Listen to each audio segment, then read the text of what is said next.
Yo, Iloilo, Uswag, Uswag. Amo na ang Hambal, pero tan-awa ang dalan. Diin kita padulong. Yow! Nami ang billboard, suga sa downtown, smart city, Hambal pero baha sa palibot town. Bago nga proyekto, bago man nga ribbon, pero kon mag-ulan tanan daw naglumpat sa mission. Rise, rise, pero sino ang naga-rise? Kon ang ordinaryo, gapangita pasang price. Promesa sa entablado, palakpak ang crowd. Pagkatapos ang eleksyon, katahimikan na liwat. Corruption sa likod, development sa front.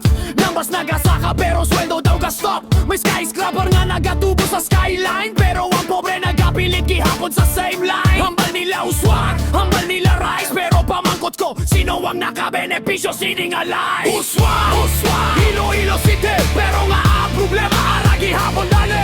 Rise, pero daw pila lang ang ga-asenso, ang iba nagahulat, ang iba nagapangayo. Uswag, uswag, taas ang pangandoy, pero baha sa dalan daw hindi matapos-tapos. Kung ang syudad naga-rise sa ibabaw nga ang ordinaryo daw ginabiling sa idalo. Esplanade Nami, picture po smile, pero likod sang camera may lain nga profile. Tourism is booming, negosyo naga-grow, pero kung gamay ang capital diin ka mag-go.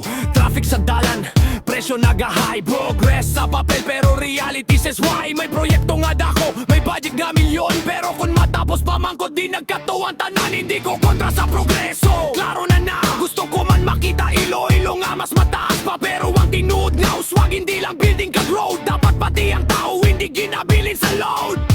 Iloilo, this is not hate, this is a wake-up call.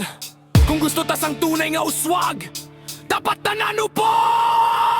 Uswag, uswag, Iloilo